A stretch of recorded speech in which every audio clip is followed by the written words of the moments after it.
Fala, filho da puta! Calma aí, maluco. Porra, vai machucar o bicho, cara.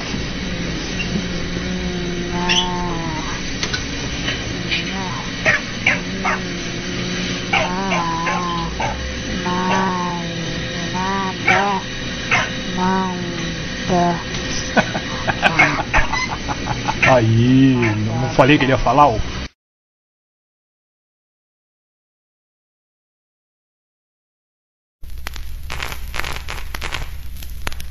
A real hero in a lot of people's eyes, because you came forward at a time and said, I signed an oath, but, you know, it doesn't matter. Come get me. I'm going to tell the truth because people need to know. I said it and I'll say it again, and I shared it with Bill downstairs. I believed from the very beginning, and I still hold deep in my heart, that this is the greatest story in human history. It is the most important issue, in my view, in human history. It's not merely that we're not alone, but we have never been alone. We have had what I have shared several many times. We have had an intimate interrelationship with advanced extraterrestrial intelligence from the beginning of human history. And that is dynamite. And I've tried to share what I've learned, and I told Bill earlier, I will tell you what I've seen, what I've learned, and what I've concluded. And this will probably be, I really sincerely believe, that this will be my last interview. So I will share with you things that I strongly believe and strongly hold, that even today, it's the greatest story in human history. It involves who we are. It involves what we are as a species. It involves how we came to be. Now, for many, many years, I held to the view that once we could get this out, many of us who were military would say what we've seen, what we've learned, what we've concluded, experiences we've had personally. And I kept naively thinking, once we get it out, the public is going to clamor for more. Oh, tell us more, tell us more, tell us more. And then the government would respond by opening up and telling the public the truth. Well, forgive me, I certainly have learned my lesson. That didn't happen, and I believe it isn't about to happen, because the story is simply too big. This involves our origins as a species, as a race. I've almost reached the point where I am sympathizing with the government for not telling the truth, and I'm to a point where I sympathize with the government by saying that the masses of people out there probably are not ready for the truth.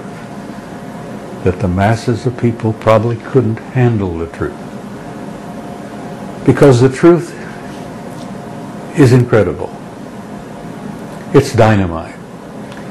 I use an analogy about Pandora's box, and I know you're familiar with the old Greek legend.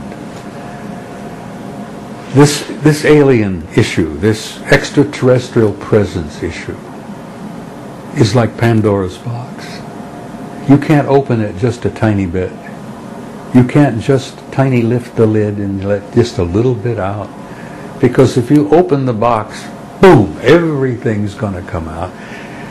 The masses of people are going to demand more, more, more, and more, which I believe they have a right to.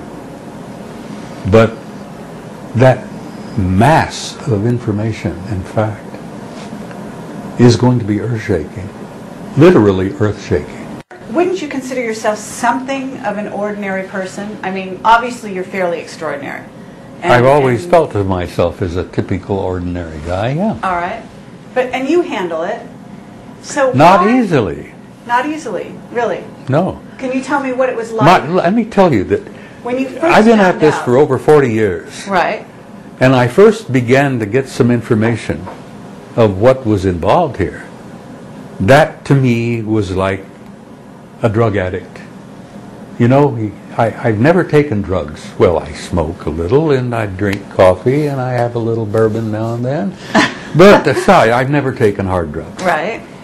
But it was almost like an addict. Once I learned officially from government documents what was taking place, what was happening, my God, I couldn't get enough. I couldn't learn enough. I was voracious to get more and more and more and more. And I became a nuisance to my friends. It's a wonder that I was able to retire honorably without ending up in Fort Leavenworth, which is a disciplinary barracks, by the way. It's a prison, military prison. It's amazing that I've gotten to this point in my life without going to jail. Okay, well, you were highly respected at the time when you discovered this information. Would you say that in your career as a military? I had been given a cosmic top secret clearance, which was and still is the highest security classification that NATO has. Okay, but cosmic top secret, did that mean to you that you were going to be let in on the secrets of our, you know, extraterrestrial relations with other planets? No, it simply meant that I was given access to a military document, a study that NATO conducted from 1961 to 1964. When I got to SHAPE in Paris in 1963, I learned of a study that was underway. I had had a top secret clearance when I arrived, which you had to have to get to that particular assignment. It was a rather choice assignment, by the way. Paris, in those days. Took my family. My kids went to high school in Paris. It was a choice assignment, and not everybody got that assignment. You were selected, and you were analyzed, and you had to have so many little pluses in your box to get that. So, but top secret way back then.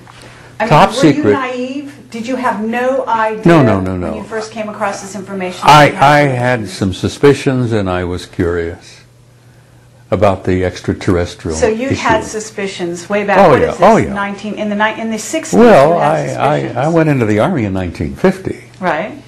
And I paid attention, and I used to read a lot. And I always had a nagging suspicion that there was something more going on out there than we were being told. Did you know about underground bases at that point? No, not at that time. Uh-huh. Now, being exposed to this SHAPE study in 1964 was simply the appetizer for me. It opened my mind to the point that, oh my God, this is real.